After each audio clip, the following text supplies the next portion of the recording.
Invallen op allerlei plekken in verband met cocaïnehandel. De nieuwe burgemeester van Middelburg werd bekend en ook de verhuisplannen van de omroep. Dit is Zeeland de Week.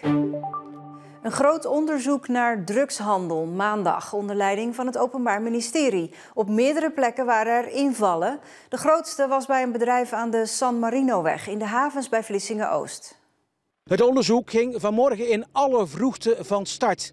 Maar liefst 160 medewerkers van politie, FIOD, douane en andere opsporingsinstanties deden eraan mee. Allemaal op zoek naar invoerlijnen van cocaïne vanuit Zuid-Amerika naar de havens van Vlissingen. Ook drugshonden en geldhonden werden ingezet bij het onderzoek. Er zijn vanmorgen op meerdere plaatsen invallen gedaan, zoals in Zierikzee bij deze handel in metalen en oud ijzer. Er zijn ook arrestaties verricht. In totaal zijn er 3 mannen aangehouden in het onderzoek van morgen. Het gaat om mannen die verdacht worden van de invoer van cocaïne vanuit Zuid-Amerika.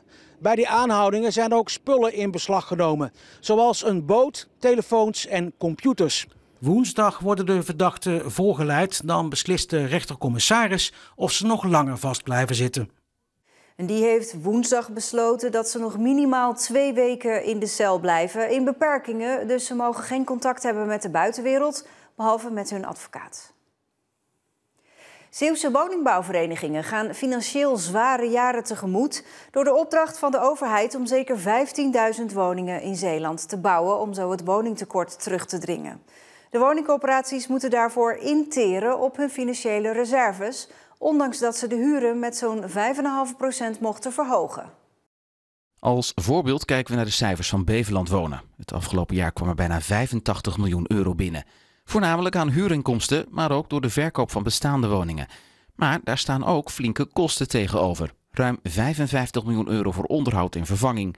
Bijna 35 miljoen euro aan salarissen en belastingen.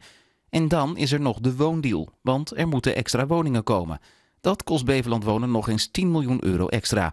Alles bij elkaar een negatief plaatje van ruim 15 miljoen euro. Het feit dat de huren dit jaar met 5,5% stijgen, heeft hier dus volgens Marco van der Wel, directeur van Beveland Wonen, niets mee te maken. Als we zien wat we aan huur binnenkrijgen en we kijken naar welke kosten we maken om de woningen te onderhouden en te verbeteren, dan komen we op jaarbasis geld tekort in plaats van dat we geld overhouden. Daarnaast zijn ook de kosten voor de woningcorporaties de afgelopen jaren flink gestegen. Ook bij ons gaan de salarissen omhoog, maar nieuwbouw is echt veel en veel duurder dan een aantal jaren terug. Toch denken veel huurders dat corporaties door een flinke huurverhoging het tekort willen compenseren of zelfs winst willen maken. Maar het tegendeel is waar. Er wordt geen grove winst gemaakt. Ik weet ook dat bijvoorbeeld zeker met de nieuwbouw, ik woon zelf in een nieuwbouwhuis, het hout, alles, de materialen die zijn gewoon ook echt omhoog gegaan qua prijs. Dus dan is het logisch dat op een gegeven moment dat wij ook meer huur moeten betalen. Het groeiende tekort heeft hoe dan ook grote gevolgen voor corporaties in de toekomst. Op de korte termijn betekent dat we meer moeten lenen om eigenlijk de jaarlijkse tekorten af te kunnen dekken en die investeringen te kunnen blijven doen. Dat kunnen we nog heel even volhouden, maar op de langere termijn, en dan hebben we het over een jaar of 8 ongeveer, komen eigenlijk alle corporaties in Nederland hebben zoveel geleend dat ze daardoor mogelijk in de problemen komen. Want dan is het geld gewoon op. Volgens Van der Wel ligt er dus een taak voor de overheid om de komende jaren het tij te keren. De gratis kinderopvang in Sas van Gent, Ede en Heikant is een groot succes. Uit 2 onderzoeken blijkt dat iedere euro die erin geïnvesteerd wordt dubbel en dwars wordt terugverdiend. Letterlijk, elke euro levert 1,5 tot 2 euro op. En het is ook goed voor zowel ouders als kinderen. En toch stopt het binnenkort. Het geld is op. Gooi hem in de lucht. 1, 2, 3. Nu jij, gooi maar in de lucht. Wauw! De statie in Sas van Gent. Een van de plekken waar de proef met gratis kinderopvang is. Tot juli, want dan is het geld op. Dat vinden alle medewerkers teleurstellend. Want de gratis opvang voor alle kinderen, dus ook van ouders die niet werken, doet veel goeds.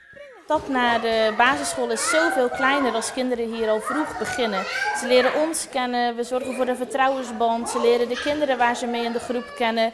Ze leren zich hier veilig voelen, waardoor ze sneller tot ontwikkeling komen. Waardoor ze later ook weer sneller het stukje onderwijs op kunnen pakken.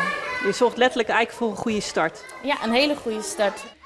De proef is hier omdat veel ouders in de grensstreek kiezen voor Vlaams onderwijs.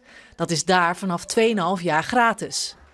Er liggen nu 2 flinke rapporten waaruit blijkt dat de proef hier veel oplevert. Iedere euro die geïnvesteerd wordt, levert 1,5 tot 2 keer zoveel op. Dat komt omdat gratis opvang zorgt voor meer kansengelijkheid voor kinderen. Het voorkomt een deel van de kosten voor jeugdzorg. Ouders werken meer. En er is een betere balans voor ouders. Een positieve uitkomst en toch stopt de proef. De regio betaalt die grotendeels zelf en het potje is zo goed als leeg. Vooral voor de kinderen van niet werkende ouders, die nu ook gratis mogen komen, is dat een teleurstelling. Nou, dat is wel echt een gemis, want de eerste 1000 dagen voor kinderen zijn ongelooflijk belangrijk. En als je ziet welke resultaten wij halen hier met de kinderen, ja, daar moet daar aandacht voor komen. Yvonne van Maastricht wordt de nieuwe burgemeester van Middelburg als het aan de gemeenteraad ligt. Van Maastricht volgt Harold Bergman op, die eerder dit jaar vertrok naar Schiedam. De keuze viel op Van Maastricht omdat ze dicht bij de inwoners staat en daardoor een verbindende rol kan spelen. Van Maastricht wordt de komende tijd nog gescreend door onder meer de AIVD. En als dat goed verloopt, wordt ze eind augustus definitief benoemd. Met de benoeming van Yvonne van Maastricht heeft de meerderheid van de Zeeuwse gemeenten straks een vrouw als burgemeester. Voor het afpersen van een grote groep meisjes, onder wie zeker 2 Zeeuwse, moet de 25-jarige Johnny de W. uit Etteleur 6,5 jaar de cel in. Daarnaast kreeg hij TBS met voorwaarden opgelegd. Johnny de W. perste zijn slachtoffers af met naaktbeelden via sociale media. Die beelden kreeg hij in zijn bezit doordat hij zijn slachtoffers dwong kinderporno en naaktbeelden te maken. De rechtbank acht bijna alle feiten waar u van werd verdacht bewezen. De rechtbank legt u daarvoor op TBS met voorwaarden. 5 jaar gevangenisstraf, 18 maanden jeugddetentie. Die wordt omgezet in gevangenisstraf. Is in totaal 6,5 jaar gevangenisstraf. De zaak ging om 30 aangiftes die gedaan zijn tegen Johnny de W. Maar de werkelijke groep slachtoffers is veel groter. Hij heeft 170 meiden online afgeperst. Verslaggever Mark van Leijden over waarom het niet over die hele groep ging. Dat zijn ook merendeel minderjarige slachtoffers geweest. En uiteindelijk zijn er maar 30 die uiteindelijk de moed hebben gehad om die aangifte te doen en naar de politie te stappen. Veel slachtoffers waren bij de uitspraak. Er werd emotioneel gereageerd in de zaal. De Zeeuwse slachtoffers waren er niet bij, hun advocaat wel. Het Openbaar Ministerie had 7 jaar geëist en ik had de hoop, en mijn cliënten ook, dat het dat ook wel zou worden. Eventueel nog meer, want voor de cliënten zelf is het nooit zwaar genoeg. Maar al met al vind ik 6,5 jaar een mooie straf, voor zover je van een mooie straf kunt spreken, maar een pittige straf die ook volgens de motivatie door de rechtbank past in wat zich heeft voorgedaan. De rechtbank vond het schokkend dat de man jarenlang bleef doorgaan, ondanks dat meerdere slachtoffers aangaven aan zelfmoord te denken. Huilen en smeken hielp niet, bleek uit de slachtofferverklaring van een van de Zeeuwse slachtoffers die de advocaat eerder in maart voorlas. Ik werd bang. Ik kwam in de knoop met mijn eigen. Ik begon me op te sluiten, amper te eten en ik wou niet meer. De pijn die ik kreeg toen hij het wilde exposen was enorm. Ik stortte figuurlijk en letterlijk in elkaar. Gaat er een hoger beroep volgen? Dat betwijfel ik. De voorzitter sloot ook af met de opmerking naar de verdachte dat hij hoopte dat die geen beroep in zou stellen. En dan gaat de rechtbank ervan uit dat het Openbaar Ministerie ook geen beroep in zal stellen. Want dat is wel iets wat de slachtoffers willen. Die willen rust. En die zitten niet te wachten op een hoger beroep dat 9, 12 maanden na vandaag plaats gaat vinden. Misschien met alle media-aandacht en dergelijke. Die willen gewoon de zaak afsluiten en zo min mogelijk herinnerd worden aan deze episode. En er was woensdag ook nieuws uit eigen keuken, want na 35 jaar verhuist Omroep Zeeland. Nu zitten we nog in het oude gemeentehuis in Oost-Soeburg, maar het monumentale pand wordt straks ingeruild voor nieuwbouw in Vlissingen. Dit gebouw, pal naast de Keersluisbrug en de HZ, wordt gesloopt voor nieuwbouw. En zo moet dat er ongeveer uit gaan zien. Sinds de start in 1990 zit Omroep Zeeland midden in Oost-Soeburg.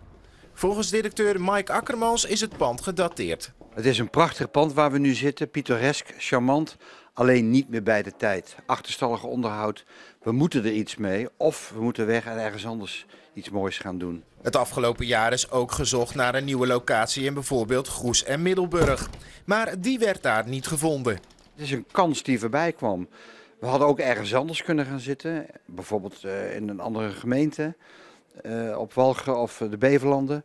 Maar ja, Vlissingen kwam voorbij en het was prachtig. Omroep Zeeland heeft het huidige pand in Oost-Soeburg verkocht aan de projectontwikkelaar. Het is nog onduidelijk wat die ermee gaat doen. Omroep Zeeland hoopt over 2 jaar te verhuizen naar Vlissingen. De achteruitgang van het aantal vlinders in Zeeland gaat hard. Niet alleen qua aantallen, ook de verspreiding van de vlinders loopt terug. Ze komen op steeds minder plekken voor. En dus kwam de Zeeuwse Vlinderwerkgroep in actie, met succes. Oh kijk, een gamma-uiltje. Het gaat slecht met de vlinders in Zeeland. Het aantal vlinders is in de afgelopen 30 jaar gehalveerd. En soorten komen op steeds minder plekken voor. En nog een koolwitje. In Zeeland gaat het ook achteruit. We zien de cijfers radicaal dalen. De Bastion nivere, om 1 soort te noemen, de Atalanta. Dat is de meest algemene tuinvlinder, die zwarte met die witte en oranje vlekjes. Die is van 200 zoveel exemplaren gekelderd naar 78 of zoiets. Ja.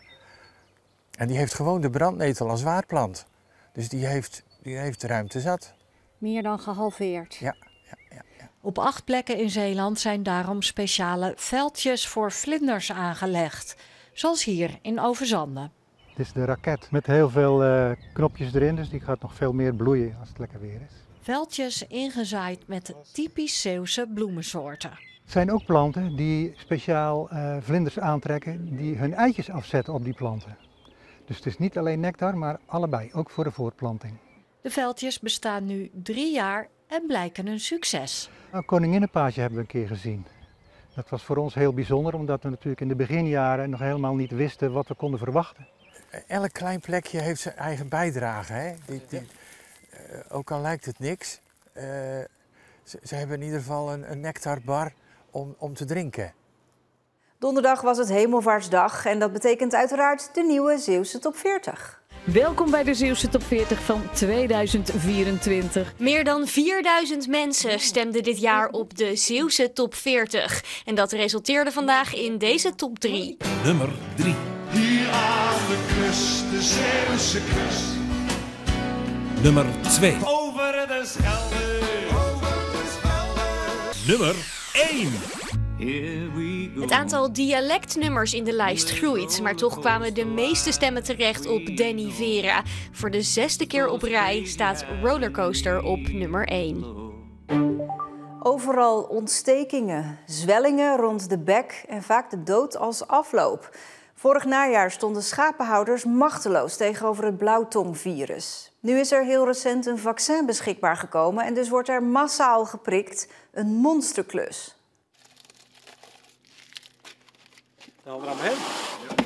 Op deze zorgboerderij in Hulst krijgen alle schapen en lammetjes het nieuwe vaccin tegen het blauwtongvirus. Een schaap dat een prik heeft gehad, krijgt een blauwe markering. De eigenaar van de schapen stond als een van de eerste in de rij om het vaccin aan te vragen. We willen geen dode schapen, zieke schapen, dat is iets wat je gewoon niet wil. Dus ja, dit is een mooie bescherming die nu beschikbaar kwam en dan snel toedienen dat dat beschermd is. Dat vind ik heel belangrijk. Zijn kudde bleef afgelopen najaar blauwtongvrij. Maar de angst voor het virus was er altijd. In het najaar heb ik mijn schapen expres zeker een maand eerder op stal gezet om te voorkomen dat ze zwaar en allemaal drachtig, om te voorkomen dat ze zouden krijgen. Die bescherming, dat is de bescherming die ik genomen heb om te zeggen een extra stapje. Het nieuwe vaccin beschermt schapen en koeien tegen het virus dat wordt overgebracht door kleine steekvliegjes, knutten. Vooral schapen kunnen veel last van de ziekte krijgen. En daarom kiezen veel veehouders ervoor om eerst deze dieren te vaccineren. Vorig jaar de dierenartsen en de schapenhouders, we hebben zoveel dierenleed en ook menselijk leed natuurlijk gezien. En we zijn zo blij. Hè, toen hadden we niks in handen. We konden alleen maar pijnstillingen geven en een beetje proberen te verzorgen. En toch gingen schapen dood en werden doodziek en allemaal pijn. En nu kunnen we iets doen. Het blauwtongvirus rukte vorig jaar snel op in ons land. Bijna 40.000 schapen en zo'n 1000 runderen kwamen erdoor te overlijden. In Zeeland werd het virus op 2 plekken vastgesteld, in Waarden en Stavenisse. En hoewel Zeeland er dus relatief gezien goed vanaf kwam, roepen veeartsen nu toch op: vaccineer zoveel mogelijk schapen en runderen. Vorig jaar zijn we er goed vanaf gekomen. Nu begint het warme seizoen weer. En gegarandeerd, als er geen enting was geweest, was het blauwtong had zich weer volledig verspreid over Nederland. En de verspreiding via die knutjes kan over kilometers afstand, dat waait zo bij wijze van spreken Zeeland binnen. Het zou een drama zijn geweest. De komende tijd zijn veeartsen in heel Zeeland nog druk met het zetten van de prikken. Hoe ziet uw week eruit? Weinig cafébezoek, denk ik. Nou ja, heel druk. Hè. En onze dierenartsen die hebben ook allemaal gezegd, nou, wij werken wel wat extra. Er zijn is ook een dierenarts die wel eens met ons mee had om wat ervaring mee op te doen. Nou, die zegt ook, hup, ik kom ook een dagje werken en zo gaan we er met z'n allen tegenaan. Of alle 26.500 schapen in onze provincie een vaccin krijgen, dat ligt bij de eigenaren. Zij moeten het vaccin aanvragen en zelf betalen. Dit is de zeemijn die dinsdag werd gevonden in de binnenhaven van Vlissingen. Een mijn uit de Tweede Wereldoorlog. Het was te gevaarlijk om hem op land te laten ontploffen. Dus daarom werd hij vrijdag op 13 kilometer uit de kust vernietigd.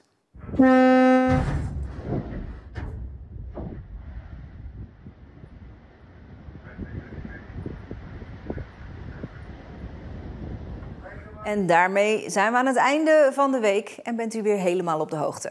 Fijne avond!